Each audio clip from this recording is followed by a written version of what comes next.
I want to start this video by jumping straight to the end. And with this, I want you to make me a promise. Chances are that when you finish this video, you are going to feel motivated. Motivation is fleeting and it's a golden opportunity. Listen to this little voice of, I think I can do this, in the back of your mind, and don't let this enthusiasm pass you by. You know firsthand how it is to feel stuck, unfocused, and off the wagon, because that's why you clicked this video. I would like us to make a pinky promise that you take notes and implement a plan straight after you've watched this. Promise that you will take action. Thinking about change only gets you so far, and you know that path already. We'll take it step by step together, starting nice and small. But no passive watching, okay? Pinky promise.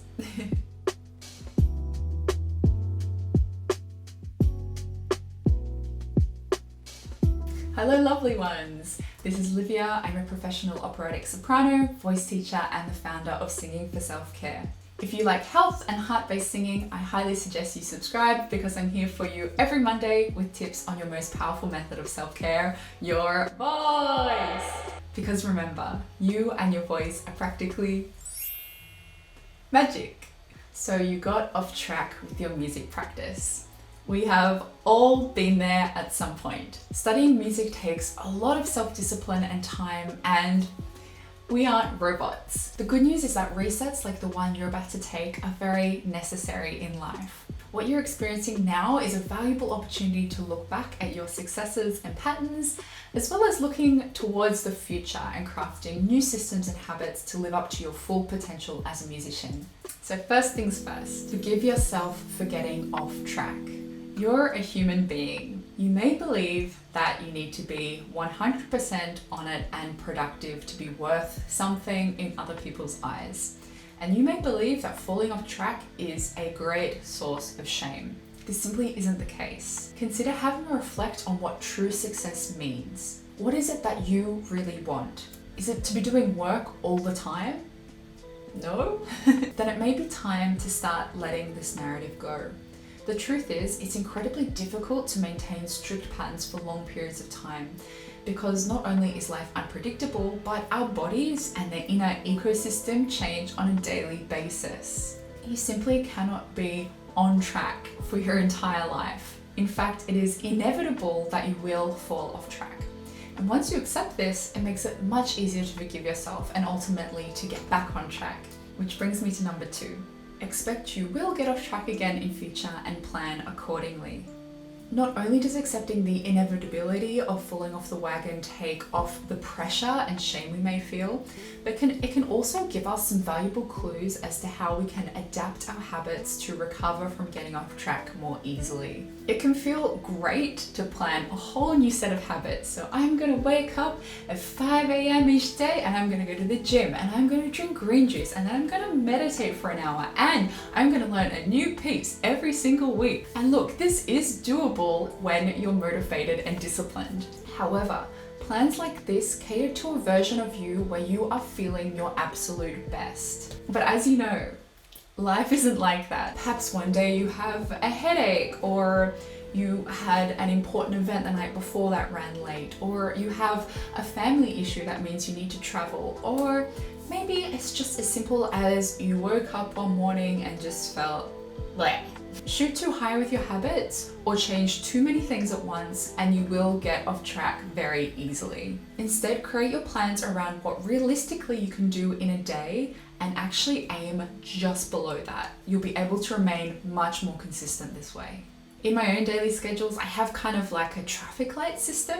So green is a full, maybe slightly ambitious day for when I feel really full of energy. Yellow is for recovery days or when I just feel a bit and then I've got red alert, which is my contingency plan, which is a little bit like intense self-care mode. So with allowing this flexibility into my scheduling and paying attention to my energy levels, I find I'm much more able to stay focused and consistent with my goals.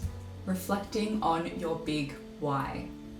So with that out of the way, get ready to write some notes. So first, we are getting in touch with our why. the big reason why we are pursuing music in the first place. So just the thought of your big why, this end goal or big picture, may be enough to motivate you to get back on track. But what's even more valuable about this is that we can break our why down into our goals into our systems, and our systems into simple habits. If you'd like some journal prompts to help you reflect on your why, there is a worksheet about this in my free ebook, Singing with Confidence. So I can put a link for that in the description if you want to check it out. Otherwise, you may like to think of your why as the legacy that you would like to leave when you are no longer here. How would you like to be remembered? What contribution do you want to make? So you can pause the video here and write down your answer. Refining goals. With your big why fresh in your mind, it's likely that you have a few goals starting to form. So start with your long-term goals, your lifetime achievements, and here you can aim as high as you want. From here, you can start to break these big goals into smaller and smaller goals. So perhaps you could think of this as, what could I achieve 5 years from now that would align with my life's work? What about 1 year from now? What about next month? What about tomorrow? As you start to brainstorm this list, and don't worry, this isn't a concrete list, it's completely adaptable over time as your values and priorities change. However, aim to refine your goals into the essentials. Don't get distracted by extras that might be nice to include, but don't ultimately help lead you in the direction that you want to go. For this, you can reflect on your goals in reward potential. So for example, things like learning new languages or new instruments take a lot of time and effort. So before embarking on a big new goal like this, examine with how it aligns with your big picture. What is this goal's reward potential? Is it something that would be a pleasant way to pass the time? Could it be a distraction from a more efficient way to use your time? Or is this a worthwhile thing to pursue? When you're considering your essential goals, it may not just be revolving around music. You may want to divide your goals into your health, your work life, and your personal life. Keep in mind that multitasking has now been scientifically proven to be less effective than focusing on one task at a time. So when you're thinking about your goals in these areas, particularly when considering ones in the shorter term, narrow down your focus to 1, maximum 2 goals per section. Again, you can pause the video to write down your answers. Review the past.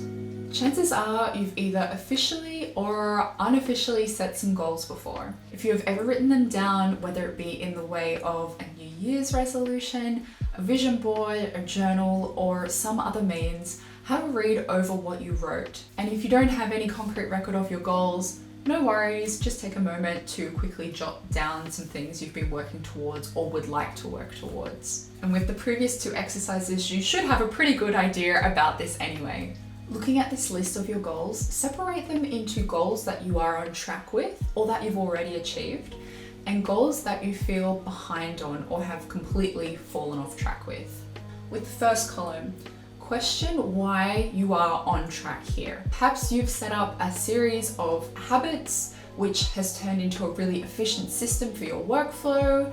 Perhaps you were in touch with your big why, or you just felt really happy working towards this goal, or maybe there was a deadline keeping you in check, or maybe there was a reward that you had set yourself for getting it done. Now look at the second list. Remember, it's completely okay to have let a few things slide over time.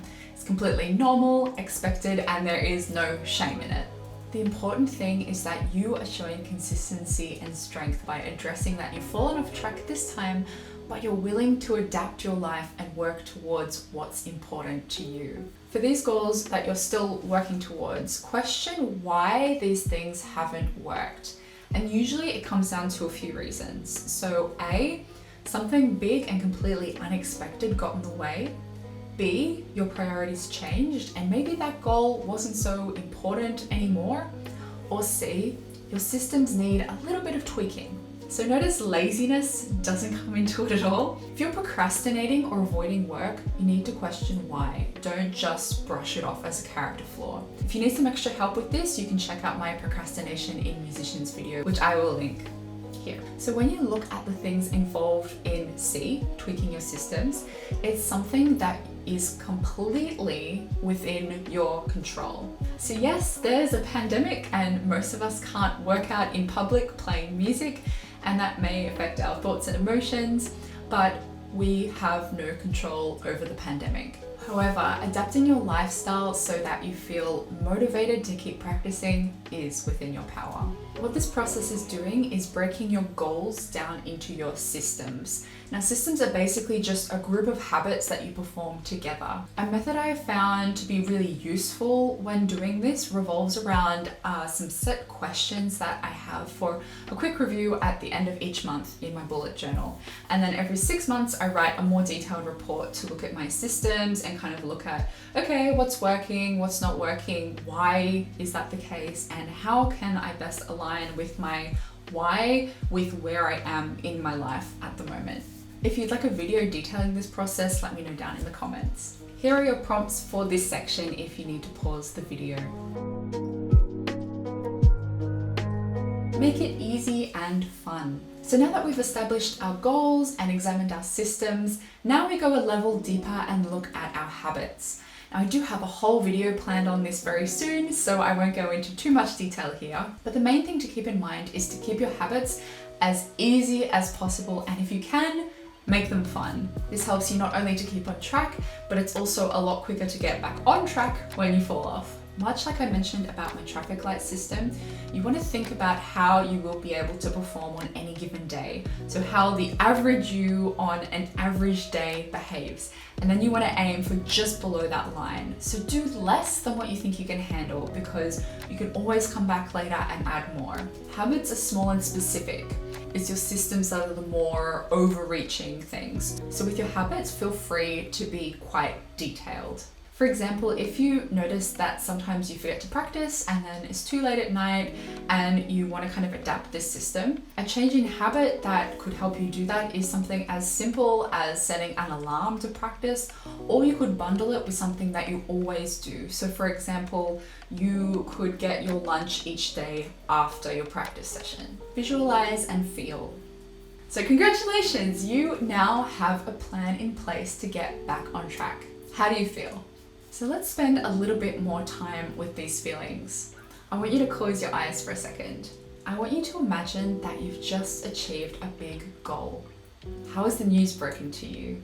Did you get a phone call? Did you press submit on a major work? Or maybe you're taking a bow on stage. What do you hear around you? How does your heart feel? Is there a smile on your face? How is your breath? Take a moment to enjoy this feeling. You're there. You're making concrete steps towards this reality. Secondly, you're going to write some more notes now. So imagine that you are writing as your best friend or a close family member. You are going to write why you deserve the joy you're feeling right now, this success of your achievement. Because guess what? You do deserve to feel this happy. Do not hold yourself back.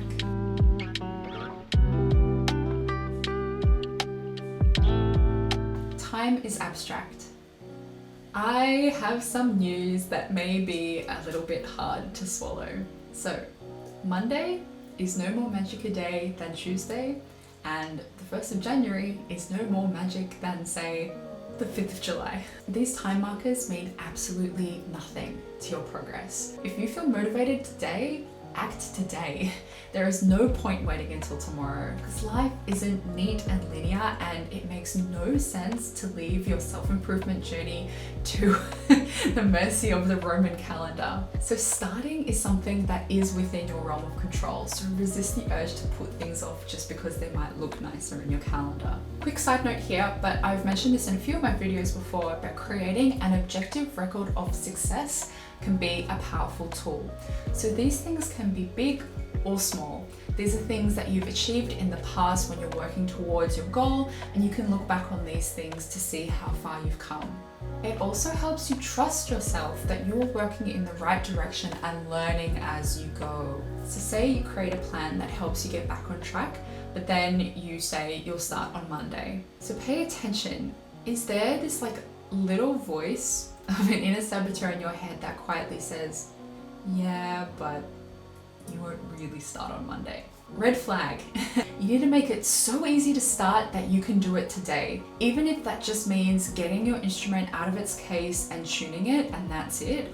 Or if you're a singer, doing 3 lip trills or something. Set your first habit as so tiny that it would make no sense to leave something that easy to Monday.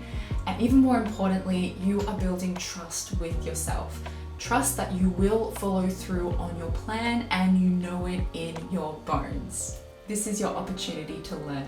So hopefully by now you've accepted the inevitability of falling off the wagon and you feel a little bit more at peace with yourself for getting off track this time. You've learned how to examine the systems surrounding your goals and how to adapt these systems to be more efficient. This process is fluid. Each day is going to be different. So take this opportunity to learn about yourself, what works for you. When you embrace imperfection and understand that any inevitable failures are lessons and nothing to feel bad or shameful about, you will free yourself up emotionally. And every step of the way, you are adjusting and optimizing your process. You can only do this and take stock of what doesn't work when you have a setback. So don't fret, you are bouncing back even better than ever.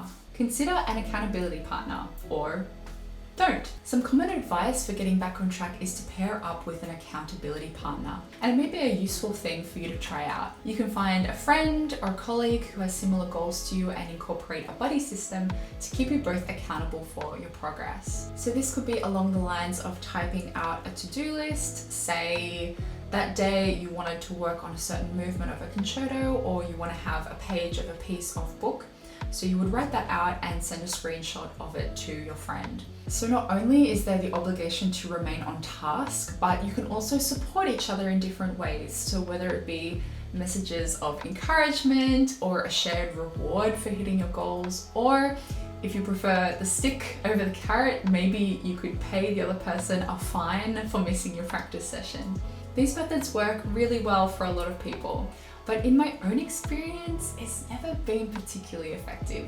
I personally believe that it's a valuable life skill to learn how to self-regulate. And I don't think it's such a great thing to place the responsibility of my success onto someone else and vice versa, because indirectly, that's kind of what an accountability partner is. Also, as I've said, life, it's not linear or predictable, and sometimes we need to diverge from our plans. And if we do that, now that has the potential to jeopardize another person's workflow. So ultimately, in my experience at least, these partnerships, they never really last very long. So keep in mind from earlier that you must expect that at some point you will get off track. So when it's a given and you're going to expect this in various areas of your life, it makes more sense, to me at least, to know how to pick yourself up back from this and not expect another person to help you do that.